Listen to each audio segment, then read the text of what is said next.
welcome everybody to yet another exciting episode of ZEN Talks. On ZEN Talks, we bring to you some exciting people, some inspiring people who've led inspiring lives. And ZEN Talks is essentially a platform to share ideas and insights. And all these people share their learnings on this platform. And today, my guest is a very special lady, a lady whose name is synonymous with high fashion and haute couture. And I would like to introduce her right now. This is Payal Jain that we're talking about. Thank you very much. Thank you for having me here. Hi, hello everybody. Great. So thank you for taking our time to be on ZEN Talks. And you've actually moved to, the digital stratosphere has changed everything for fashion designers. So how has the couture industry been impacted by all this? I think it's been a huge learning for all of us. I think the world is never going to be what it was before the pandemic. I don't think any of us are going to be that. And certainly not the fashion industry. During when the pandemic hit and the lockdown happened, first everybody was in shock and denial. Then came fear, then came a little bit of hope, and then there was this uncertainty, and it went on and on and on. One thought 2 weeks, 4 weeks, 6 weeks. But it is endless and it carries on. None of us. Even now, there's no end in sight. Even now, we don't know where we are heading. We don't know how long this is going to go. So I suppose, as maybe that advantage we have as creative people, you learn to look for something positive out of everything. You think of it as something good which comes out of it. And maybe as Indians, we do that. That's how we are brought up. That's what we're taught intrinsically. That there's always something good that comes out of the tough times. So. Like every other industry, like every other business, we have reinvented. I never thought a year ago, I would say, that there will be a digital fashion week, and we won't be sitting in MSA and we won't be watching this madness happen live. And in fact, you recently concluded your fashion week, right? Yes. In fact, yesterday, the first ever digital India Fashion Week happened. Digital, as we call it, because partially it was physical, partially digital. I have to say though, I miss the backstage, the madness, the energy, the chaos. I hope this isn't here to stay. But while we are at it, we're making the best of it. And yes, we have all reinvented. That's true. That was a very good point that you made, that we've all learned something new and we're trying to make the best of it. But tell me one thing, that how did your journey into couture happen? Tell us a little about your journey. Oh gosh, that's a long story. I will try and cut it as short as I can. So yes, I grew up with a lot of art, music. My mother's an artist. She started playing sitar when I was born. So there was music in our home 24 hours. She would wake up at 4 in the morning and start her riyaz. She was also a painter. Yes, I grew up with a lot of art, music. My mother's an artist. She started playing sitar when I was born. So there was music in our home 24 hours. I've sort of grown up, in and out of museums, exhibitions, seeing artists, listening to the most amazing maestros perform in India. I personally was taught figure drawing. I started doing sketching when I was about 8 years old. Because I think a lot of that comes from my childhood. My father used to recite Tagore's poetry to me. He played the flute. So, this was something I've grown up with. But I was I was academically very driven. And my father was a consulting engineer, so he designed buildings. And he started designing green buildings many, many, many years ago, before most of us understood what green was. It was a color like you're wearing. That's what green was to most people at that point. Yes. So I wanted to be an architect in those days, in school days, because that's what I was exposed to, meeting architects, seeing buildings coming up, having that conversation with my father constantly. And I had mechanical drawing and I had science, and so I had a brain which worked. It's quite a dramatic shift from mechanical drawing to drawing haute couture. Yes. And I think when you're young, you're very impressionable. So I was still in school, and my father said, "Why don't you do an internship with an architect? Over a summer, go hang out and see how you feel." And so I hung around a few architects' offices. I was 16 maybe. Right. And now when I look back, I think had they been really happy about what they did or very passionate about it, I probably would have gone into architecture. So that stopped. That's what changed my mind. I said, no, this isn't what I want to do. But I loved the drawing part of it. I loved the creative. and nobody thought of fashion back in those. I'm talking about the late 80s. Just sounded like this bird, this golden sparrow somewhere. Bird, yes. I started exploring a bit more. To cut a long story short, I found that I truly loved. I sort of dabbled in it, explored, took to colleges, shortlisted, built my portfolio, and went to fashion school in San Francisco, FIDM. All right. Which FIDM, yes, that was my college. And the rest is history. And yeah, when I came back, by then I knew that I loved Indian textiles. That was something I was absolutely, that's where my roots are and that's where they'll always be. And so starting from my graduation collection to my first collection when I started my career, it's always been inspired by Indian textile. And it continues 26 years later. Oh, great. So clearly whatever was lost to the world of architecture was a big gain to the world of fashion. Yeah, I probably would have made a reasonably okay architect, but this I love. I really love what I do. But tell me, now that you've just concluded a digital fashion week, what were the top trends for this season, and what are the kind of fabrics and trends that the brides of post the coronavirus or the brides of 2020 should look forward to? The colors are calmer, the silhouettes are more relaxed. I think people have rediscovered the relaxed loungewear and the comfortable clothing, which they have spent many months in. There is a whole shift in the thought process of the consumer as well as the creator, both ways. And you are going to see that for many months and maybe into the next year also. So you mean subtle colors are in and softer patterns, and of course, as you said, the silhouettes are also lighter, and it's more about comfort. Yeah, I definitely think comfort is going to be one big thing, one big factor which will drive fashion. Two, the ease of wearability and the ease of maintenance, because we've all understood the challenges that we're dealing with. And also so those big fat Indian weddings aren't happening anymore. Well, the small fat Indian weddings are happening. I think maybe not the so big ones, because it's 50 to 60 at the very most. I think about 80, 90 people. I think 80 to 100. And so you think differently when you have 80 versus 800. Of course. So if your audience is different, your group is different, you will also dress accordingly. So is it more about classic, timeless pieces rather than one big flamboyant outfit? Well, for me, it has always been. But then again, it's a personal choice. I think to each their own, and there is a market for everything out there.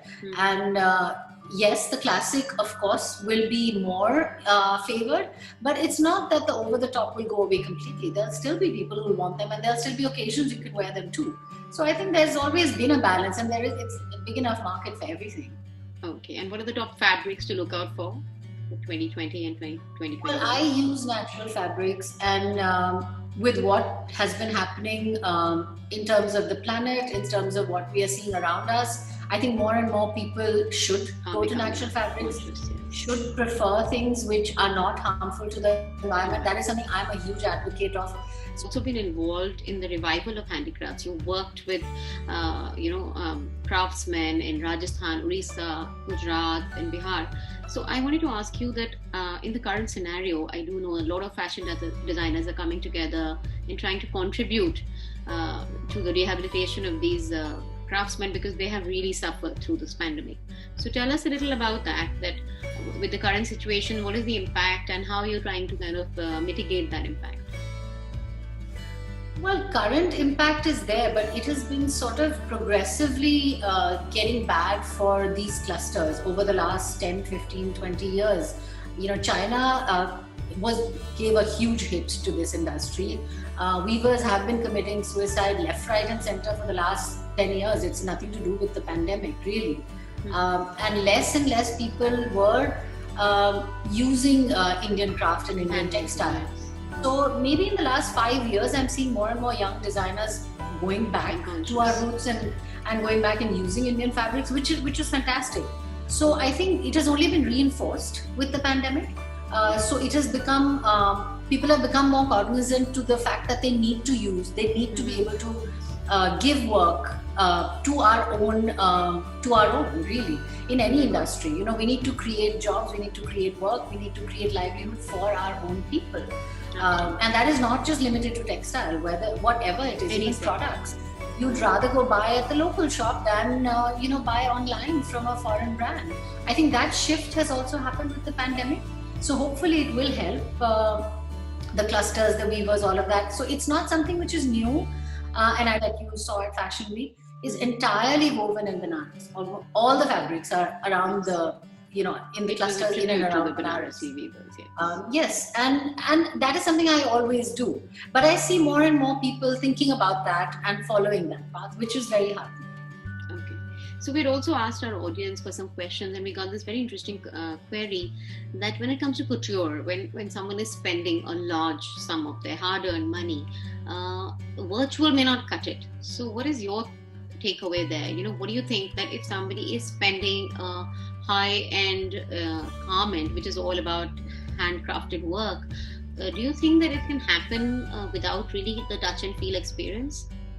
I mean, what is your experience? No, if I'm honest, I would agree. It cannot happen. There is no gratification. There is a touch and a feel to something, to fabric. So no, there is no shortcut to it. No, I would agree. And designers are working around that. So a lot of people are doing fittings and are doing these personalized appointments. We are doing the same, maintaining all safety sanitization protocol, but you're doing one client at a time. And because I don't believe that a customer should compromise on that. So you also have a market all across the world. You have stores in Europe, Middle East, and Asia. So what about some international trends? Would you like to shed light on the international trends right now? So international trends are exactly the same. People want comfort. People want to be able to go from day to evening, from a Zoom call to a lunch with a friend, or a drink, or a coffee, or sitting with the family in the same thing. So comfort is very important. Versatility. The same garment you should be able to use for various occasions, various different types of days of the week, times of the day. So versatility. I think versatility and comfort are two things which are huge internationally. The anti-fit, the relaxed, not restricted, not uncomfortable clothing, that's what is happening internationally. That's what you're seeing, and that is what you're going to continue to see. That way, less embroideries, less glitz, less gold, less silver. So less is more, basically. Yes. Yeah.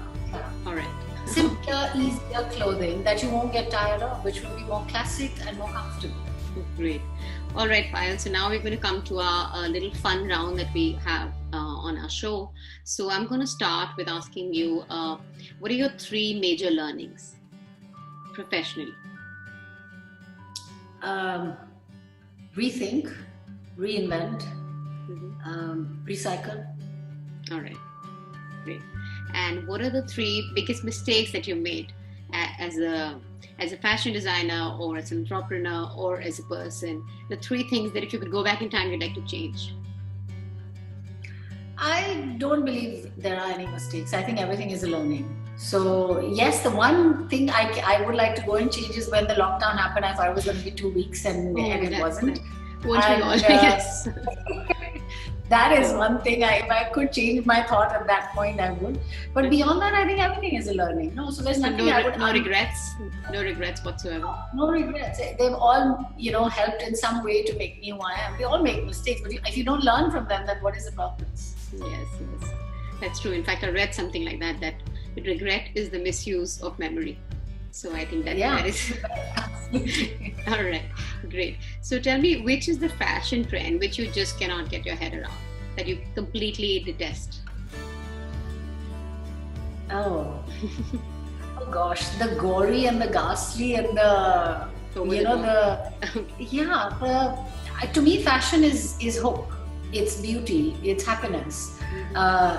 Yes, there may be other stuff going on in my head or whoever's head, but fashion doesn't have to be negative or violent or gory. To me, I don't associate the two. I think it should just make you happy and give you hope. Great. And one person who you think really badly needs a makeover, or could do with a makeover, a fashion makeover? Oh my God, that is a very loaded question. Who could do with a makeover? I don't know. Right now I think all of us can. All of us can. I mean, I need to go hit the salon badly. No, maybe somebody, whether it's in the movies or the television world or the art world, whatever. Somebody whom you really want to do something for, or you feel that you feel this urge as a creator. I think those Saas Bahu soap operas, I think they can seriously do with a makeover. I wish Right. people would stop making them. I wish people would stop watching them. Which is your favorite series on Netflix or any of the OTT platforms? What are you currently watching? Oh, right now I'm watching White Collar, which I'm enjoying and I'm watching The Mentalist. So I'm sort of flipping That's my between the favorite. two. Yes. The one which drove me insane, I couldn't get beyond one episode, was that matchmaking one. Oh my God, I was sitting there, that Indian matchmaking. I was sitting at the edge of my chair. I don't think you're missing anything. Okay, so I got through one with great difficulty, one episode, and that was it. Okay, and what are you reading currently? What's on your bookshelf for your... I am reading Krishnamurti. So I read a lot of J. Krishnamurti, and yeah, your audience may not connect with that, but that's what I'm reading currently. Yes. All right, great. And two things that no one knows about Payal Jain. Until now. I have 20-year-old twin boys. I don't know how many people know that. My I'm boys sure they don't. You don't look a day more than 30, so it would be hard to imagine that. Thank you. And I mean, I could live out of one duffel bag. I could pick up and leave tomorrow morning and with a one-way ticket around the world if somebody would let me do that. And just travel. So maybe that is something. People think I'm very balanced and stable in that, but honestly, I could just pick up and leave tomorrow morning. So you mean being a haute couture designer, you're very low maintenance. You could actually live out of a bag. I could live out of a bag. Yeah, all I need is a pair of blue jeans and a t-shirt. And that's enough, really. Okay, that's good to know. I'm sure your spouse is very lucky then. Yeah, I'll tell him so. Great. So last two questions. Any pet peeves? One thing that you just can't handle, or which gets your goat? Dishonesty. Okay. All right. And what's your pick-me-up food or your favorite cuisine? Favorite cuisine? Yeah, something which is like pick-me-up for you. A glass of wine. Is it okay to say that? That Of always course, of picks me. course. We all need it right now. Always. All right.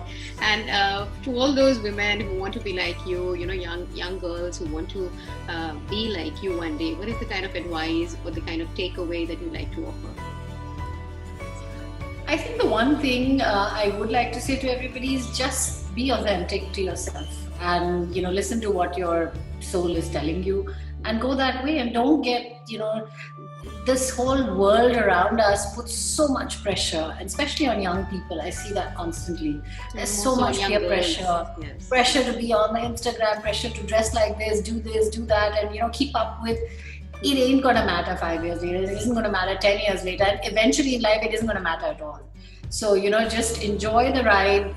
One step at a time, and just be true to yourself. Whatever that you want to be crazy, scream, shout from the top of your house. Do that. But just follow what your soul tells you to do. Follow your heart and soul. All right. Thank you so much, Payal. It was lovely having you, and thank you for your tips. Thank you very much. So thank you all for joining us, and do watch. You can watch this on our website and also on our YouTube channel, and you can also get in touch with Payal for any personal queries. Thank you so much, and thanks for joining us.